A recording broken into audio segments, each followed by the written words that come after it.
मार्च का महीना और इसी साल 2025 अप्रैल मई जून जुलाई अगस्त सितंबर 6 महीने बीत चुके हैं।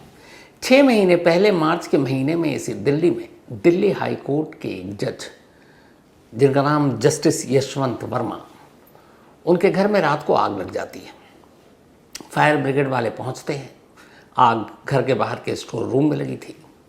खैर आग पर काबू पा लिया जाता है और इसी दौरान में कोई शख्स एक वीडियो बना लेता है। अब जब वो वीडियो सामने आता है तो हंगामा मच जाता है। उस वीडियो में बहुत सारे जले हुए नोट थे। अब दिल्ली हाई कोर्ट के एक जस्टिस के घर में आग लगे और उस आग में बहुत सारे नोट जले तो सवाल तो सुलझेंगे। सवाल उठा कि हाई कोर्ट के जस्टिस के घर में इतने सारे पैसे कहाँ से आए? उनकी भी अपनी एक सैलरी होती है और इतने कैश घर में कौन रखता है? तो फिर बहुत तरह की बातें हुई। अब अगर यही जले हुए नोट इतनी भारी मात्रा में किसी आम शख्स के घर से निकला होता तो न मालूम अब तक क्या क्या होता है, FIR से लेकर गिरफ्तारी, इंक्वायरी, सब कुछ। लेकिन 6 महीने हो गए, जस्टिस वर्मा के खिलाफ कोई एक्शन नहीं हुआ। अब महाभियोग की बात हो रही है, कमेटी बैठी है, तमाम चीज़ें हो रही हैं। ठीक है, अपने कायदे कानून है जजों को लेकर, जस्टिस को लेकर, कोर्ट को लेकर, लेकिन ये सिर्फ मैं आपको फ़र्क बता रहा हूँ कि एक जस्टिस के घर से, वो भी दिल्ली हाई कोर्ट जैसे, इतने सारे नोट जले हुए। उस नोट की असलियत क्या है? कहाँ से आए इतने सारे पैसे? किसने दिए?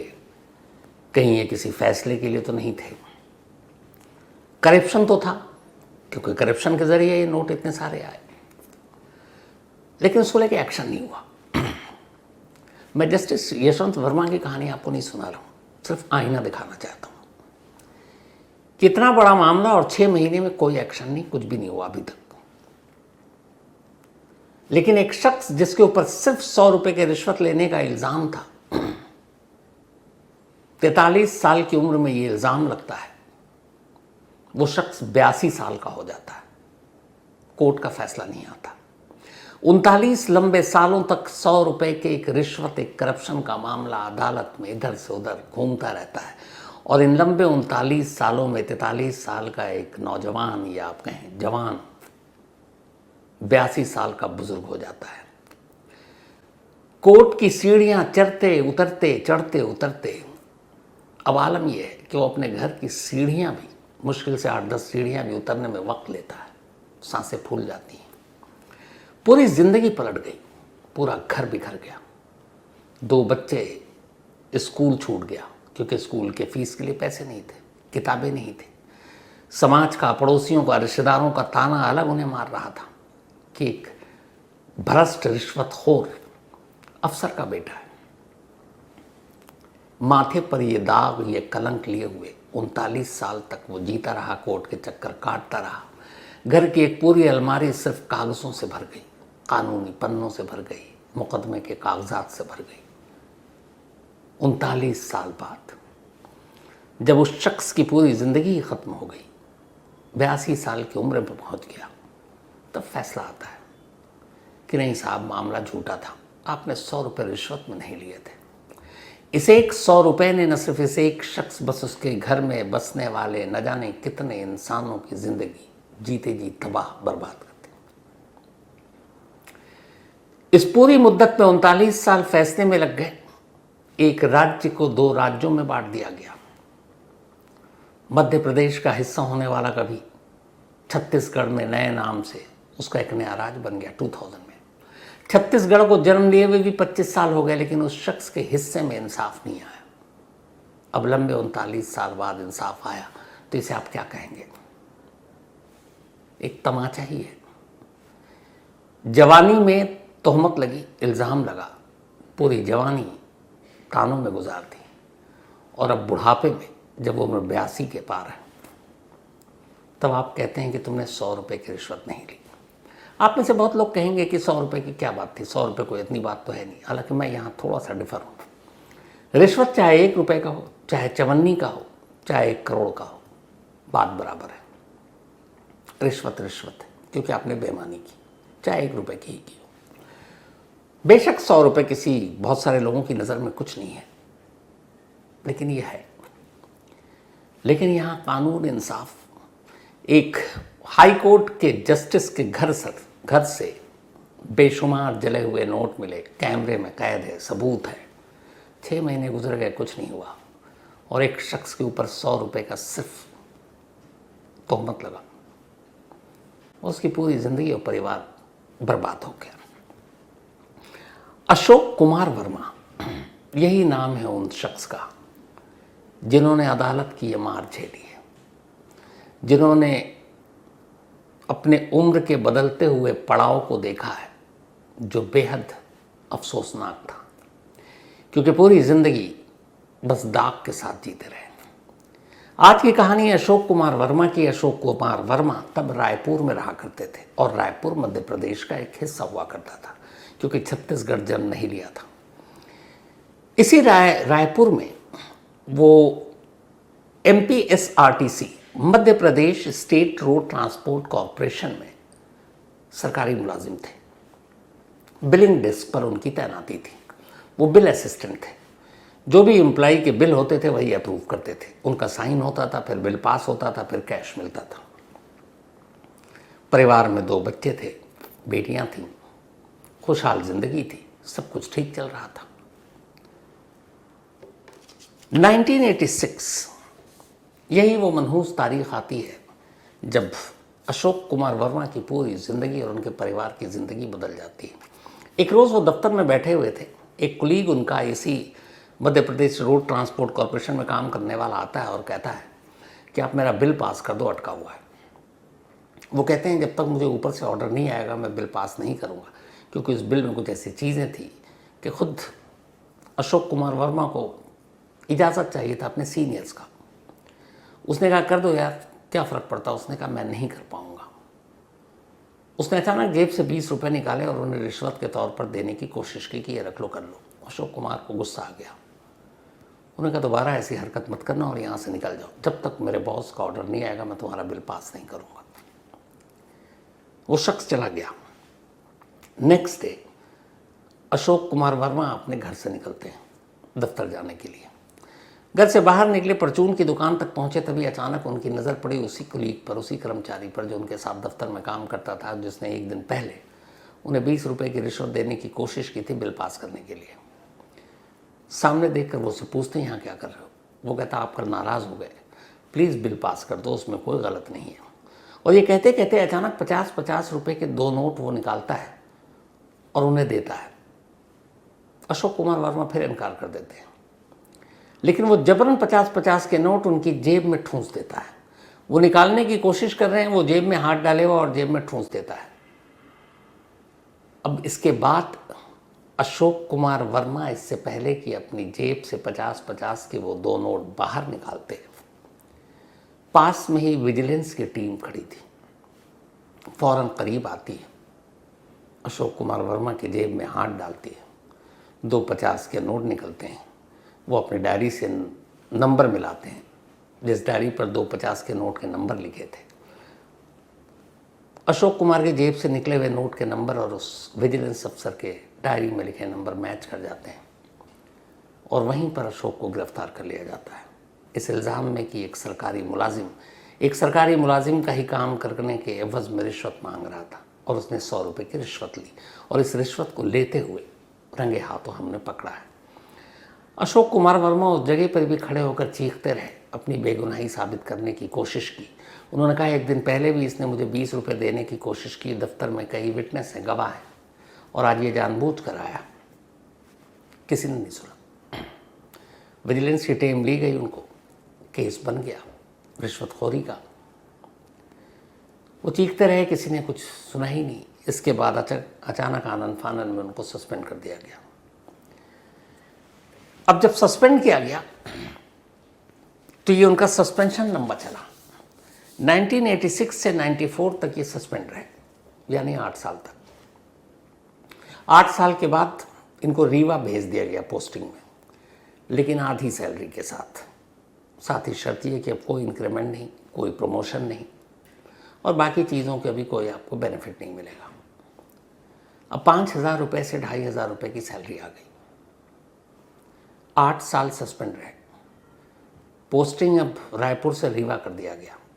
रीवा आज भी मध्य प्रदेश का ही पार्ट है।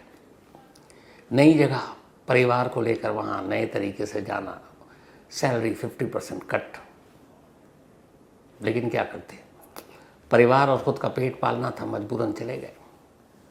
इस बीच में उधर केस हुआ, अशोक कुमार ने भी को केस किया अपनी बेगुनाही साबित करने के लिए।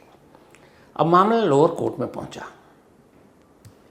लोअर कोर्ट में जब ये मामला गया तो लोअर कोर्ट ने इसकी सुनवाई शुरू की और यहीं से कानूनी लड़ाई की शुरुआत होती है। लोअर कोर्ट ने पूरे 18 साल 18 ईयर्स इस केस की सुनवाई की। 100 रुपए के एक रिश्वत का मामला, और उस पर फैसला सुनाने में लोअर कोर्ट को 18 साल लगे। अब 43 साल का अशोक लगभग 61 साल का हो चुका था, फैसला नहीं आया। 2004 18 साल बाद लोअर कोर्ट अपना फैसला सुनाती है और कहती है कि जो 100 रुपए का के रिश्वत का इल्ज़ाम है वो सही है और अशोक कुमार ने रिश्वत ली, इसलिए वो दोषी हैं। और ट्रायल कोर्ट ने उन्हें करप्शन के चार्जेस में दोषी ठहराते हुए 1000 रुपये का जुर्माना सुनाया और मुकदमे का फैसला आ गया। अशोक कुमार वर्मा के पैरों तले ज़मीन खिसक गई कि जो रिश्वत उन्होंने ली नहीं, उस पर 18 साल बाद फैसला और ऊपर से 100 रुपये के रिश्वत के लिए 1000 जुर्माना, और अब वो चूंकि कन्विक्ट हो गए तो नौकरी भी जाएगी। बस एक क्लॉज छोड़ा था कि आप इस फैसले को हाई कोर्ट में चुनौती दे सकते हैं। अशोक कुमार वर्मा हाई कोर्ट पहुंचे। हाई कोर्ट में उन्होंने चैलेंज किया लोअर कोर्ट के फैसले को कि मैंने 100 रुपये की रिश्वत नहीं ली। अब अपने देश की कोर्ट में जहाँ 4-5 करोड़ केस पेंडिंग, 100 रुपये का एक मुकदमा है, बहुत ईमानदारी से आप भी सोचिएगा कौन सी कोर्ट, कौन सा जज, कौन सी अदालत उसको प्रेफरेंस देगी, प्राथमिकता देगी और उसके ऊपर सुनवाई करेगी जल्द से जल्द। लेकिन यहाँ मामला 100 का नहीं था, यह मामला एक पूरे परिवार का था। एक परिवार जिसमें 5-6 लोग हैं, कमाने वाला एक है, सब उस वक्त बच्चे थे। इन 18 सालों में परिवार बिखर गया था। बच्चे स्कूल से बेदखल हो चुके थे, प्राइवेट पढ़ाई कर रहे थे, बेटियां बड़ी हो रही थी, जो भी ज़मीन जायदाद थोड़ा था कर करके सब बेचना शुरू कर दिया। एक बेटे ने शादी इसलिए नहीं की कि इधर कोर्ट कचहरी भी करनी है और फिर माली हालत ठीक नहीं है, छोटे मोटे काम करता। उसकी उम्र 50 साल हो गई, बेटे की शादी नहीं की। इस जिम्मेदारियों के बोझ की वजह से उसे लगा और बोझ नहीं उठा सकते। 2004 का ये फैसला अब हाई कोर्ट में जाता है। ध्यान रखिएगा कि लोअर कोर्ट ने 18 साल लिए, 2004 में अब ये हाई कोर्ट पहुंचा।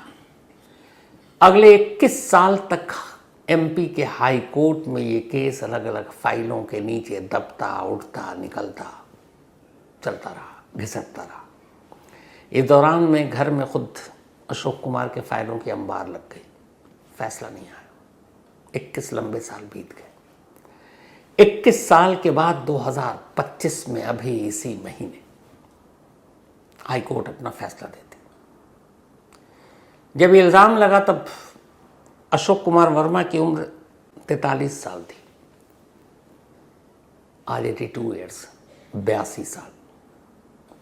हाई कोर्ट ने फैसला सुनाया और कहा कि ऐसा एक भी सॉलिड प्रूफ एविडेंस पेश नहीं किया जा सका जिसके आधार पर यह कहें कि अशोक कुमार वर्मा ने वाकई रिश्वत ली, क्योंकि उससे पहले उन्होंने 20 रुपये के रिश्वत को जो ठुकराया था उसके कई चश्मदीद थे और जिस तरीके से वहाँ पर उनकी इमेज थी और इससे पहले जो उनका करियर था बिल्कुल बेदाग था। तो ऐसा एक भी एविडेंस और सबूत नहीं था जो उनके खिलाफ जाए और ये कुलीग की साजिश थी जिसकी वजह से उन्हें इस इल्ज़ाम में फंसाया गया। हाई कोर्ट ने बरी कर दिया 39 साल बाद। जब ये फैसला आया तो अशोक कुमार वर्मा और उनके परिवार को ये समझ ही नहीं आया, ये सूझा ही नहीं कि वो खुश हों, जश्न मनाएं, रोएं या क्या करें। एक पूरे परिवार की पूरी जिंदगी बर्बाद हो गई। 39 साल एक उम्र में क्या मायने रखता है ये आप सोच कर देखिए। आजकल वैसे ही इंसान एवरेज कितना 60-65 साल जी लेता है, अगर उसमें से 39 हटा दे तो कितना बचा, 20-25 साल। और यहाँ पूरा परिवार बिखर गया। अब अपनी बाकी बची ज़िंदगी की उम्र को मरम्मत करने के लिए इस परिवार की एक ही ख्वाहिश है कि जो इन्होंने भोगा, सस्पेंड हुए, हाफ सैलरी में कुछ दिन काम किया, लोअर कोर्ट ने बाकी रही सही कसर पूरी कर दी, और अब जब बेगुनाह कहा ही है तो फिर इनकी पूरी सैलरी का जो पेंशन है, जो तनख्वाह है और जो हर्जाना है वो मिलना चाहिए। जवानी तो अदालत के चक्कर काटते काटते और वहाँ की सीढ़ियाँ चढ़ते चढ़ते कट गई। कम से कम 82 साल की इस उम्र में बुढ़ापा थोड़ा बहुत तो सुकून से गुजरे। अशोक कुमार वर्मा की आखिरी ख्वाहिश है। इस कहानी में आपको लगेगा कि क्या है ये, पर यकीन मानिए जब उस परिवार के एक एक शख्स से आप मिलेंगे और उसके दर्द की कहानी सुनेंगे, एक 100 रुपये का इल्ज़ाम और 39 साल का आंसू निकल आएगा। लेकिन क्या कहिए अपनी जुडिशियल सिस्टम को, बड़ी बड़ी बातें होती हैं। आजकल तो हमारे एक्स चीफ जस्टिस जो हैं चंद्रचूड़ सिंह जी अलग अलग मीडिया प्लेटफॉर्म पर बातें भी कर रहे हैं, इंटरव्यू भी दे रहे हैं। ऐसे केस का क्या? और 1 महीने में सीधे कहते दोषी है, नौकरी से बेदखल कर देते, हटा देते। वो भी कहता कि चलो अब समाज ने, कोर्ट ने, पुलिस ने मुझे गुनहगार मान लिया, ठीक है, नई ज़िंदगी शुरू करेंगे। कम से कम इस दाग से बाहर निकल कर किसी नए शहर में नई ज़िंदगी बिताएंगे। लेकिन एक ईमानदार आदमी भागता नहीं है, वो कहता नहीं, बात 100 रुपये की नहीं है, बात इल्ज़ाम की नहीं है, बात चोरी या करप्शन की नहीं है, बात है सोसाइटी, समाज, रिश्तेदारों में जो मेरी इज्जत खोई है, जो मेरी पगड़ी उछली है, उसको वापस कैसे लाऊं। और उसके लिए ये इंसान जीते जी मर जाता है, पूरा परिवार कुर्बान हो गया। कोई भी पैसा, कितनी भी रकम शायद अब इस परिवार के ज़ख्म की भरपाई ना कर पाए। शायद एक ही तरीके से भरपाई हो कि कम से कम इसी केस को नज़ीर मानकर ऐसे लोग जो 20-20, 30-30, 40-40 सालों से अदालतों की सीढ़ियों पे अपने चप्पल घिस रहे हैं, जूते घिस रहे हैं, उन्हें तो कम से कम जल्द से जल्द इंसाफ दे दो। ऐसा हुआ तो शायद अशोक जैसे बाकी लोगों को ये दिन ही ना देखना पड़े। 43 की उम्र में इल्ज़ाम, 82 साल की उम्र में फैसला। कितने दिन जिएंगे अशोक? और अब जब दाग धुला है तो अब उसका करेंगे क्या? देरी से किया गया इंसाफ कभी इंसाफ नहीं होता, और ऐसे इंसाफ के कोई मतलब भी नहीं होते। अफसोसनाक। खैर, इस कहानी में आज इतना ही।